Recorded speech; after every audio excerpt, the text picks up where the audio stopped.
नमस्कार और स्वागत है आपका हमारे चैनल में। तो साथियों, भारत के मिसाइल टेस्ट को लेकर एक बहुत ही बड़ी खबर सामने निकल कर आई है, इसलिए बहुत ध्यान से इस वीडियो को पूरा देखिएगा। तो हुआ ये कि अभी कल के दिन ही भारत की तरफ से एक खुफिया बैलिस्टिक मिसाइल का टेस्ट किया गया है। अब इसे खुफिया इसलिए कहा जा रहा है क्योंकि भारत ने इस मिसाइल का टेस्ट तो कर लिया है, लेकिन इस मिसाइल टेस्ट को लेकर ज्यादा जानकारी लीक नहीं की गई है। और दूसरी बड़ी बात, इस टेस्ट को इतना खुफिया रखा गया है कि अब तक सिर्फ यही पता चल पाया है कि भारत ने एक मीडियम रेंज की बैलिस्टिक मिसाइल का टेस्ट किया है और ये टेस्ट पूरी तरीके से सफल भी रहा है। लेकिन ना तो डीआरडीओ की तरफ से और ना रक्षा मंत्रालय की तरफ से कोई भी जानकारी आई है कि ये कौन सी मिसाइल थी और इसका नाम क्या था। लेकिन इसको लेकर जो हमारे डिफेंस एक्सपर्ट्स हैं, उन्होंने अपने कैलकुलेशन के हिसाब से अंदाजा लगाना शुरू कर दिया है कि भारत ने कौन से मिसाइल का टेस्ट किया है। और ये सभी एक्सपर्ट्स का कहना है कि यह भारत की जो लैंड बेस K-15 मिसाइल है, उसी का एक अलग वर्जन हो सकता है जो ज्यादा रेंज के साथ आता है। लेकिन जो लोग नहीं जानते कि K-15 कौन सी मिसाइल है, तो इसका जवाब यह है कि भारत के पास जितने भी सबमरीन्स है, उसके लिए भारत ने अब से कुछ समय पहले एक लॉन्ग रेंज की मिसाइल बनानी शुरू की थी, जो दुश्मन के ऊपर बिना कोई शोर मचाए स्ट्राइक कर सके। और साथ ही स्ट्राइक करने के दौरान जब ये दुश्मन पर गिरे तो इसका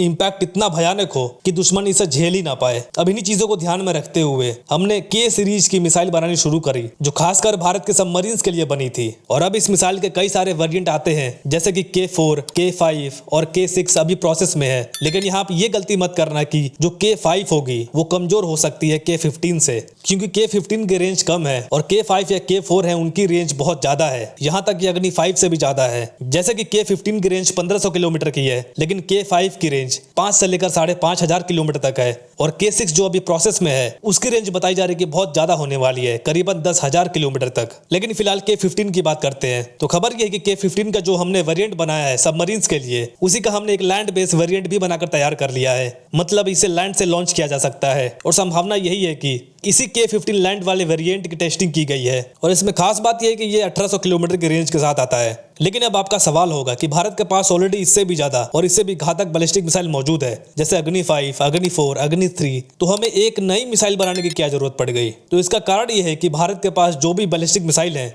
या तो वो मिलेंगी 300 से लेकर 400 किलोमीटर तक, या फिर सीधा मिलेंगी 4000 या 5000 किलोमीटर की रेंज तक। इसके बीच में जो मीडियम रेंज है, उस रेंज की हमारे पास कोई भी बैलिस्टिक मिसाइल नहीं थी। लेकिन भारत इस पर ज्यादा पैसा भी खर्च नहीं करना चाहता था, इसलिए हमने सबमरीन्स के लिए जो K-15 मिसाइल बनाई थी मीडियम रेंज वाली, उसी की टेक्नोलॉजी को थोड़ा सा अपग्रेड किया और फिर उसी के एक लैंड वेरिएंट बनाकर तैयार कर लिया। लेकिन इस टेस्टिंग को इतना खुफिया क्यों रखा गया है? तो इसका जवाब यही है कि इसके पीछे अभी तक कोई मेजर अपडेट निकलकर सामने नहीं आई है। लेकिन हो सकता है कि भारत ने इसकी रेंज बढ़ा दी हो और भारत दुनिया के सामने अभी नहीं लाना चाहता है। मे बी ये एक सरप्राइज हो चीन और पाकिस्तान के लिए। लेकिन आगे जो भी अपडेट्स आती हैं, इससे जुड़े मैं आपको तुरंत इन्फॉर्म करूंगा, इसलिए चैनल को सब्सक्राइब करके जरूर रखिएगा। तो फिलहाल आज के लिए इतना ही। उम्मीद है कि ये जानकारी आपको पसंद आई हो। Thank you very much for listening. See you in the next video.